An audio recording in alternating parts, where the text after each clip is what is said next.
Imagine a workplace where every employee feels valued, engaged, and inspired. Welcome to Incredible Workplaces, where exceptional work cultures are recognized and celebrated. Incredible Workplaces is dedicated to evaluating and certifying organizations that prioritize employee well-being, engagement, and inclusivity. Our assessments are grounded in the PULSE framework, promoting values and beliefs, unified communication, leadership development, supportive environment, and environment for innovation and adaptability. We offer 2 certification levels: Gold, focusing on self-evaluation, and Platinum, which includes comprehensive employee feedback for a holistic view of your workplace culture. Achieving certification enhances your employer brand, attracts top talent, and fosters a culture of continuous improvement. Beyond certification, we provide access to exclusive events, best practices, and a community committed to workplace excellence. Our certification programs are competitively priced to provide value for organizations of all sizes. Join the ranks of organizations committed to excellence. Visit IncredibleWorkplaces.com to start your certification journey today.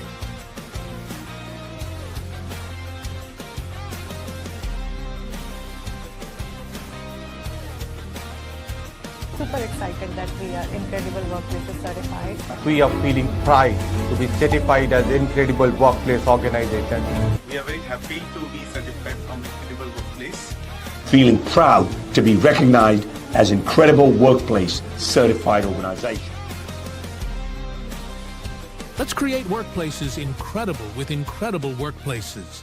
Thank you. All right. Good morning, good afternoon, and good evening, everybody, and welcome to yet another episode of The Culture Connect, a show that is live on LinkedIn every Thursday, 5:30 IST, where we bring global leaders across the world and talk about culture. And today, we are going to talk about one of the interesting topic, and my most favorite one is the role of organization leadership in culture. And you must have heard that in previous episode, many of our speakers have put an emphasis on how much leadership is important to build the culture of the organization. And we brought this as one of the topics that we wanted to discuss today. For that, we have with us Juan-Ramon, who is the Regional Change and Wellbeing Manager, Insta-Credit from Costa Rica. Welcome, Juan-Ramon, to our show. Thank you, Gavin. It's a pleasure to be here today with all of you. Awesome. So before we start, Juan-Ramon, I know you personally since long, so maybe for the benefit of our audience, would you like to share something about yourself, your experiences? What is your role in the current organization? Maybe what does your organization do right now, so that our audience can connect well with you while we're having this conversation? Sure, Gavin. So, well, I'm based in Costa Rica, and so to talk about me from my personal education, when I was younger, I had the opportunity to study in an international school in Hong Kong, where I have classmates from different parts of the world, and that was something that really helped me a lot because I learned a lot about cultural awareness, and being in that school also allowed me to define what I wanted to study. So I decided to study human resources management. And since then, I have been working in different organizations. I have over 20 years of experience. And I have worked in all HR areas. And over the last few years, I have been focused on change management. I have a certification on change management projects. So I really liked working with change because at the end, as you all know, change is the constant. What makes the difference is how we approach, how we deliver that change. And I'm currently working in an organization here in Costa Rica that is called Insta-Credit. It's a financial institution, and they have offices in different countries in the region. So my role is regional change, um, and well-being manager. So I'm mostly focused right now on cultural change.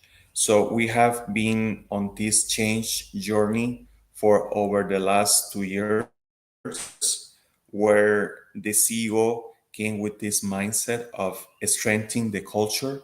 So he started giving training to our leadership team. And then after that, we started to cascade the new culture, the new behaviors, the new expectations to the rest of the organization. So it has been a very interesting journey because when we talk about cultural change, this is not something that happened from one day to the other. It takes time. So I have personally felt that change after we start working with the leaders, and right now we are cascading those expectations to the rest of the organizations. So I'm very happy for being here today and being able to change what I have learned over the last years. That's really awesome. And I think the interesting thing is not only that professionally that you've been working with diverse countries and diverse leadership styles, but also from your education perspective that you have gathered education from different countries altogether. So that will definitely gonna help because in this program we do like to have a global perspective from leaders. And you also mentioned about the change management, and that will be really interesting because nowadays with so many technology advancement and things that are changing so fast, focus on change and well-being is the key factor that organizations are looking forward for. So Juan-Ramon, let me ask you from the company that I know you very well. So we both been part of the Three Pillar Global in the earlier organization, and there you were responsible for managing a particular region, right? You were managing Costa Rica, Guatemala, or Mexico. So I think these are the regions that you were managing at that point in time. And these countries, not only from a culture perspective, but I believe from a leadership perspective, are also very diverse. So tell me your experience or maybe a tips that, and I think you did a very good job of making sure that leadership team is very much aligned with the culture of the organization, even if there is a diverse culture out there. How you used to do that? How you used to bring those leadership team together and make them aligned with the culture of the organization? So share your experiences, any best practices that you have used, or if you have faced any challenges, do let us know that as well. And don't hesitate if you have stories to share from any of those conversations. Our audience loves the stories to listen from you. All right. So the three countries that you mentioned are in Latin America, and even though we speak the same language, our culture is different. From a communication standpoint, to give you one of the examples, some of us are more direct when it comes to give feedback. Some others are not. So if you're talking to someone that is very direct and you are not like that, that could give some kind of reaction at the very beginning. So knowing that those differences from a leadership standpoint is very key, is very important. Because if you are a leader with different kind of styles, you need to adapt yourselves to those culture in order to build rapport with the employees from those particular countries. Another thing that was very important for me is knowing our legislation differences, because again, even though we are in the same region, our laws are different. So certain benefits that I could receive in Costa Rica might not apply to this country, and vice versa.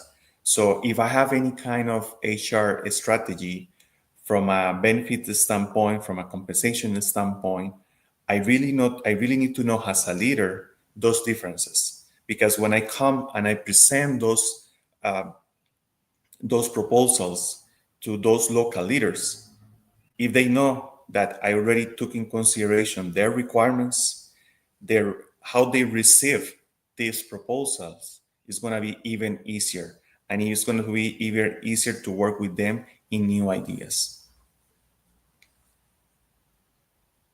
Well, that's really awesome. And the two key things that I could think of is, and I always tell everybody this: the acknowledgement of anything is the first step of starting that change that you need to make. So even in the cultural changes, acknowledging that there are cultural differences, there are differences of the leadership style. I think is the first way of making sure that you are going to be agile and adopt those leadership changes out there.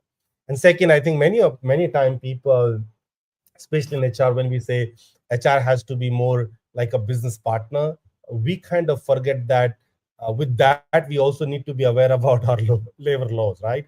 If you are not aware about them, I think our fundamentals are not correct.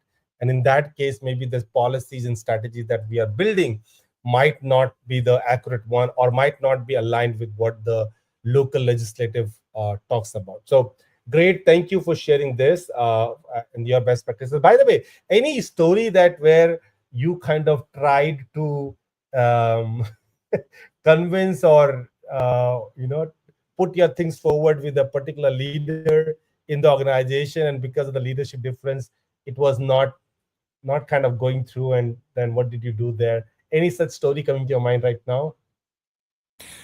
Well, with the time, we have many stories. Um, Something that was very interesting for me was that even though I was the leader for the Latin American organization, I was reporting to global leaders. So when I have to present a proposal to these global leaders, um, at the beginning they couldn't understand like why we have to do X and why we have to go to different roads instead of just implementing the strategy. So obviously it took time for me to explain them what we were looking for. So I guess that my learning was basically if I wanted to learn was what was needed in the region, I also need to make sure that my leaders understand the same. So at the beginning, I have to participate in different meetings. So it took me a while to come with this proposal and have it approved. So that was a very interesting experience because at the beginning, people were asking me, why we cannot do this, why is so difficult to implement this or that. So that I have to say I have had many conversations. It took me a while, but at the end the outcome was very positive because it was a learning for me and also it was a learning for them. Yeah, and I think that's really a powerful one. And a lot of time, I believe that, especially when the organization is going through a change, it is very hard to push things that are that looks very normal from a local legislative perspective. But I think there is always a filter that the leaders apply from their own country legislative perspective, and I think there has to be an Exactly. understanding that the other country might have a very different way of doing things than the country that we belongs to. But I think you also said it right that if you're persistent, if you're data driven, if you're able to bring facts on the table, and if you're able to also tell that the consequences that it might have, then the business can take a thoughtful decision before deciding what they need to do. So awesome. Thank you for sharing this story. We'll keep coming on lots of more stories. But before that, before other stories that you're going to tell to us, we're going to talk about your current assignment that you are right now engaged with. So you're working as a regional change and well-being manager in InstaCredit, and it's quite obvious that your responsibility is to make sure the change management in the region is being done properly, and at the same time there's a well-being of the whole organization being taken care of. Now, in this whole process, of course, you are one of the facilitator of this initiative, but you are not the only stakeholder. There are multiple stakeholders who are responsible to drive change and well-being of their people. And in that, there are many different kind of leaders that are basically working in that. Everybody is having their own different style to work in that particular direction. If I can ask you, in your opinion, what are those behavioral and mindsets that you see in the leadership, which is more important from your perspective, that will help in those transformation, especially when you are making a digital and a structural change? What do you think those things are? Well, one of the main let's say mindsets is strategic thinking, because for example, when I go and when I talk to our CEO, he has this mindset towards what he expects in the future, what outcomes he expects in the future. And in order to get those business results, he knows that the company needs to have certain behaviors, certain practices. So having his sponsorship as a leader has been key. And having these really good communication skills has been also very important, because he has been able to transmit what the company is looking for. And he has been very eager in order for all the leaders to understand the expectations. And now, when I talk about the other leaders, one of the competences that they have to develop has been the adaptability, because at the end we were used to do certain things in a different way. Now we are doing this in a different way. So in order for them to adapt to what the company is looking for right now has been very important. And that's where we also have to deliver new training to these people in order for them to understand this is the new competence, this is the new behaviors that we're looking for. And in order for you to improve your leadership style, you need to learn this and put into practice that. So that was another mindset or competition or competence that we have to develop. On the other hand, in this kind of processes, communication skills are very important, because it's not what we say, it's how we say that. So as culture shapers, you need to make sure that that you have really good communication skills, that you transmit the message clear to your organization, and that you encourage your employees to follow what the company is looking for. And when it comes to communication, a methodology that has been very useful for me is to use the what's in it for me approach.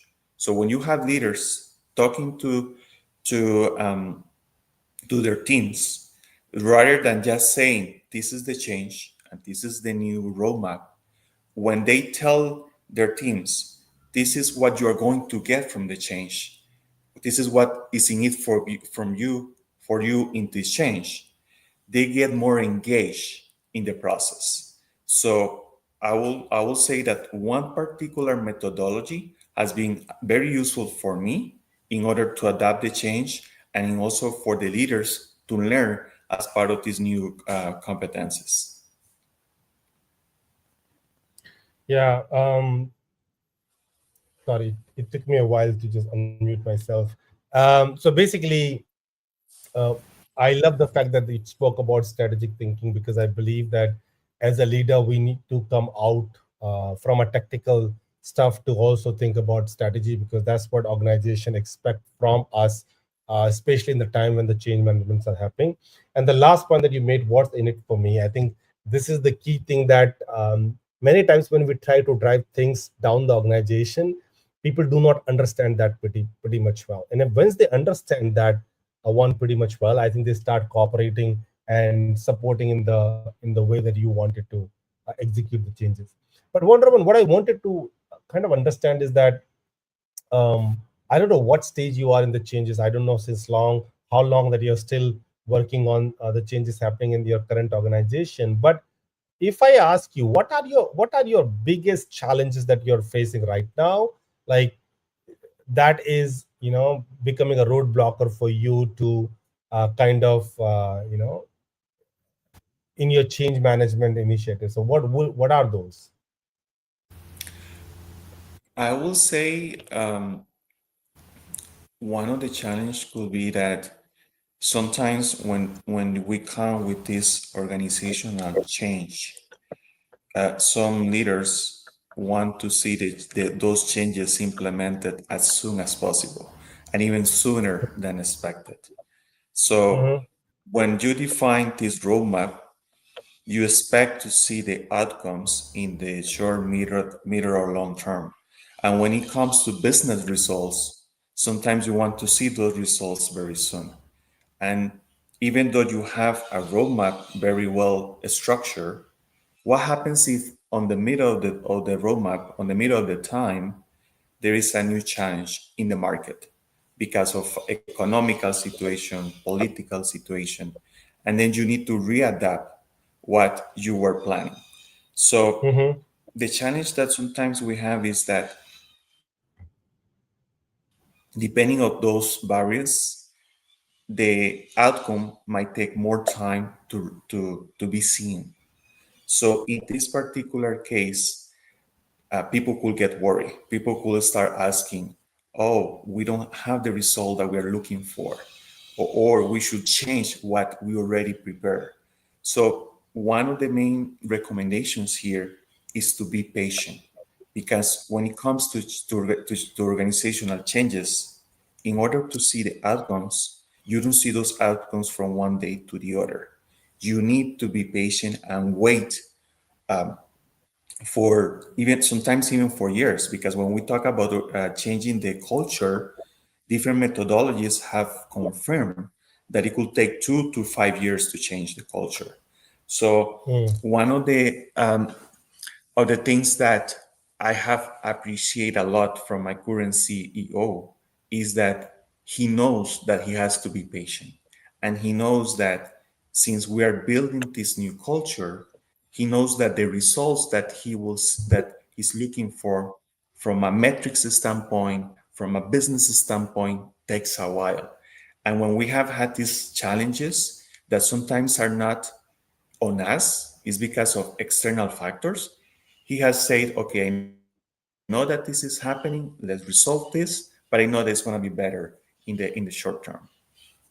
Yeah, I hear you, and I couldn't agree more. Like, change is not a one day stuff. It is thing that will take some time, and better that if the leaders understand, the organization understand it much earlier, because first you need to invest there, right? Because if you're not investing on the change management, things will just go the way they had to, and it will not be under your control unless you have a complete plan to work on it. So, and especially if you're working on a change in the culture, that definitely going to take you a couple of years before you start seeing the impact of that. And that's why you can't just you can't just start making more changes in between.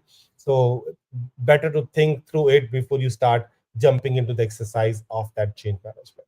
So thank you very much for sharing this. I would like to take one of the questions that I have from one of the audience, and it is connected with your the role that you're playing right now. And it is from Priyanshu, and he's asking, how do leaders balance the need for performance-driven culture with employee well-being and inclusion? And so you're also responsible for well-being of your of your employees, right? And many at times, um, well-being is misunderstood like you are being polite, you are not pushing your people to achieve bigger targets, stuff like that. So I think the Priyanshu's question is targeting that you still want to build a performance driven culture, but how do you do that with well-being and inclusion? Any thoughts from your current company and the previous company, how you have done it, and if not, then what's your opinion on how it should be done? Well, there are many ways to do that, um, but as a leader, in order to balance that need, you need to make sure that you have the sponsorship from the global leadership team. Because Perfect. if they understand why we need to have the balance, they will be very helpful in order to convince other stakeholders in the company. So let me give you one example of what we are doing in our current company.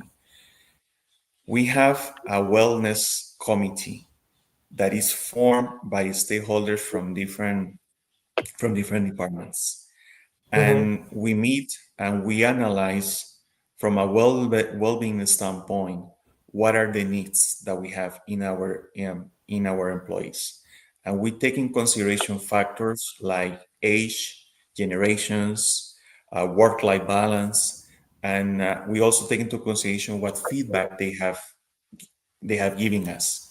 So based on those feedbacks, we have defined different plans to work with the with the different departments. One of the ideas that came was to find a consultant to deliver a training on how to manage anxiety. And as we Mm-hmm. all know, anxiety is on the table, regardless of the generation, regardless of the age, and people could get the stress very easy. So when we identified that that was something that we have to focus on, we went to the leadership team and explained this is the feedback that we got. This is also reflected in internal surveys where people also express their concern about it. So once they understood the need, and also once, and when I'm talking they, I'm talking about the leadership team, the leaders. Once they understand the need, and also once they understand what's in it for them as Mm-hmm. leaders, they have been more, um, let's say, flexible to implement these activities in the workplace. Once they have seen that if we invest into training, people will be more relaxed and people will know how they manage their emotions, and they have seen that in the metrics they have improved, and at the end of the day the business results are even better, then they have actually support us on these initiatives. So in overall, I will say that in order to have this balance as an HR professional, you need to share with your leaders why you are implementing this and what's in it for them as leaders to implement X and Y from a well-being standpoint.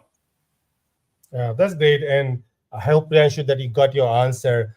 You can build a performance driven culture, even with keeping the well being and inclusion of your organization. So I think the only thing they need to work on is the approach and the way you communicate what's in it for the employees. I think they will definitely be understanding. Now, connecting with that, as I was mentioning earlier, Juan-Ramon, that um, mhm, And if in my life, I also add, when it comes to performance culture, if you share the statistics with your leaders to say, after this well-being initiative, this is the outcome from a performance standpoint. And in my experience, I have shared data where it shows that there has been in an improvement in performance after we do the well-being initiatives. That has been a really good way to convince the leadership team to not to do this only once and just to keep it as a practice in the organization.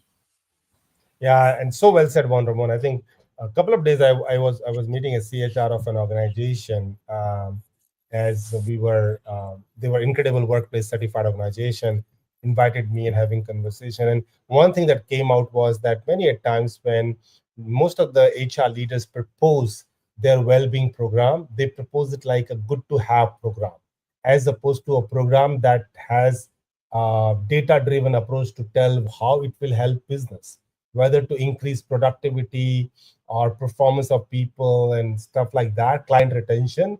If you are able to connect your well-being program with those kind of business KPIs, I don't think that any CEO will say no to it. They would like to do more than less to drive the outcome. And I think that's a great lesson for all the young HR leaders and the seasoned HR leaders who are listening to our show today, to focus on data-driven approach while you're going for approval, and just don't just say that your leaders does not understand well-being program. Maybe we are not putting it the right way in front of them, so that's why they don't see a value. So as we were talking about, Monroe is talking about the change, the well-being and everything, and the leadership plays a very, very critical role, right? And we spoke about the role of our top leaders in the organization. I would like to take one question from Vibha, and you know Vibha very well. So here is her questions to you. And I think it's a very powerful one. We spoke about the top leadership involvement in the cultural tone, but what about the mid-level manager? Like, how can they actively involve and contribute to sustain and evolve the culture within their team from day-to-day operation? I think that's the key, because end of the day, culture is the way we do things in any organization. And the way we do things in any organization is not necessarily the top leadership. It message comes from there, but at the end of the day, it has to be people that has to inculcate, that has to resonate to the culture that you want to build. So what do you think? What's your opinion on how mid-level manager can do and cascade it to the team members? Well, at the end, mid-level managers are also culture shapers. So, and they are in the middle, right? So what we are doing in my current company in Instacredit is that they had also have been part of these training sessions in order for them to understand what their role is. So you could have a training with upper management, but also you need to cascade with the middle level managers what they are expecting. And if you have the sponsorship from your CEO in order to do that, that is going to be more easy to sustain and evolve the culture with the rest of the organization. Because if they start getting the messages from different stakeholders and they start to see in practice what the culture is, or what the culture is looking for, is going to be much easier. So my recommendation here will be first to train those middle managers on what the company is looking for, and also try to have within your even within your KPIs. If we want to be disruptive, try to have within your KPIs anything related to the culture. Could be something that any particular action that you want to implement in your teams. Let me give you one particular example that has been very interesting in my current organization. As cultural shapers with the middle managers, we have asked them to go to different locations of the company in the region and the um, visit the organization in order for them to understand how the rest of the organization live the culture. So what has been the outcome here is that as managers, they have been able to transmit the message from a cultural standpoint, but at the same time, and going back to what's in it for them, they have learned what the requirements are from for these local offices. And as a middle manager, if I know what is happening somewhere else, that could give me more, let's say, more information or more factors to take into consideration for my day to day. So I will say, in general, constant communication, and also having the sponsorship. Because if I want to do things but I don't have the sponsor from my upper management level, it's going to be very difficult. Yeah, that's very true. That you need the support of the leadership, but at the same time, the execution has to happen at the ground, and that is where I think the roles like yours is very key, because you can connect, you can facilitate the whole process. You can be the one who's focusing on this, wherein the business is focusing on multiple things, but your focus is on that, and you will be able to guide the middle level management on how to cascade down to their team members. So that's great, Juan-Ramon. I think. One question that I would also want to take from one of our audience, and this is more about the remote work that is happening nowadays. So Akash is basically asking that there are a lot of people who are working remotely nowadays. Right? There's a lot of debatable, a lot of organizations are stopping remote work, etc., etc. But if you're working on a remote kind of a setup or hybrid setup, or maybe like you're working in a different country altogether, managing a complete region, there's very less chances that you will be in the office every single day. Otherwise, you have to take a flight to the other country and come back every day in the morning. So you can't do that for sure. So you're still working with those leaders remotely. In that setup, how do you think that leadership can maintain their visibility effectively? Like, you're also working on the remote setup, you're also a regional leader, right?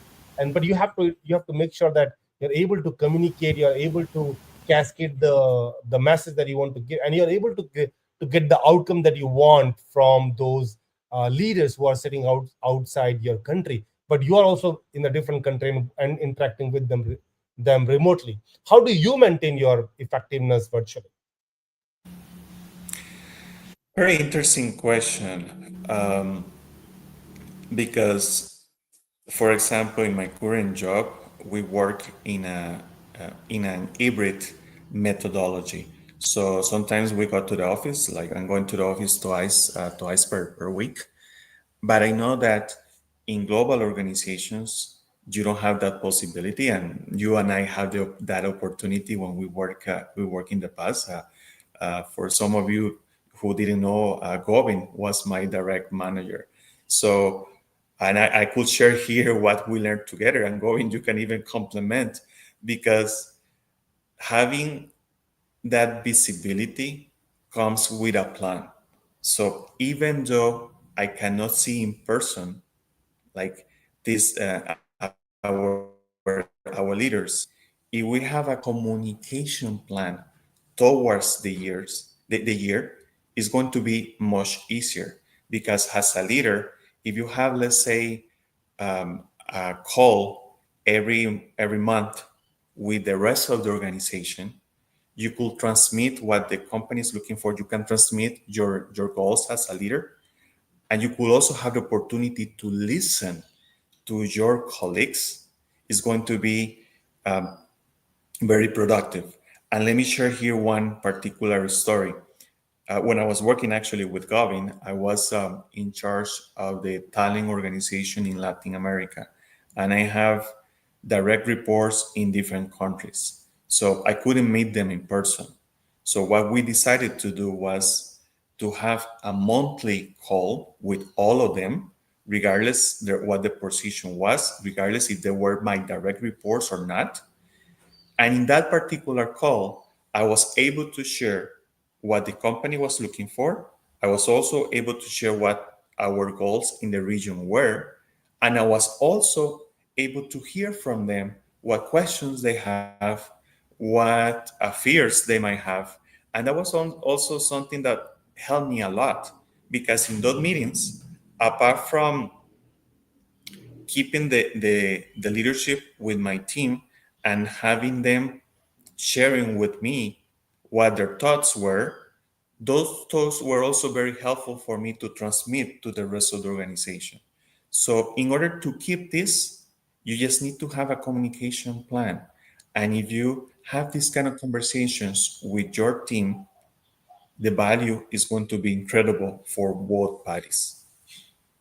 Yeah, I remember those days, Juan-Ramon, very much. And I think, Akash, to your question, Juan-Ramon strongly feels that it is possible, even in the remote work environment, that you can still build a bond with your team. Of course, well, there are Yeah. a different debate altogether whether the in person is better or remote. I would say that in person is always better, but same time, when you don't have that possibility, because if you are working in a global organization and you have team members sitting all over the different part of the world, there's no way that you take a flight every day in the morning and come back home. So but you can at least take the initiative to talk to them. And I remember that one, Ramon, that the initiative that you are talking about, and it's really powerful because team members wants the opportunity to share their feelings, to learn from you as a leader, that what is the objective of the organization. So really powerful. Akash, hope you got the answer of your question. Still possible, even if you're remote, you can definitely as a leader set your visibility to the team. Uh, Juan-Ramon, the time flies. As I said, we are already 40 minutes down the line in the interview.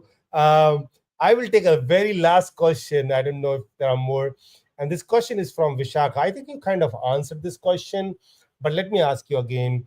And if you want to add something, and she's asking basically about while just going through a shift or transform the culture, what is the most critical role that a leader can play in making that transition successful? I think you kind of talked about it, but anything that you wanted to share more than happy to hear that.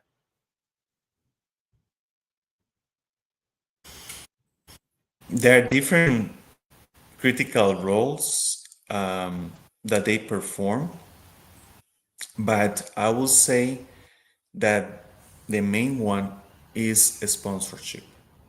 Mhm. Because if you know that you need to change and if you know that there could be some changes in processes and procedures, you need to make sure that you have the sponsorship from your leaders in order to go and change that.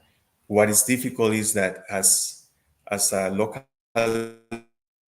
leader, if you want to change something and you don't have the support and you don't have other people helping you, if you have the leaders sponsorship the project and communicating what the project is about and communicating the what's in it for the company for that change, that will be the key. Yeah, and I absolutely agree. Just be the one who is always standing in behind the cause. I think it will be very powerful from a leadership perspective.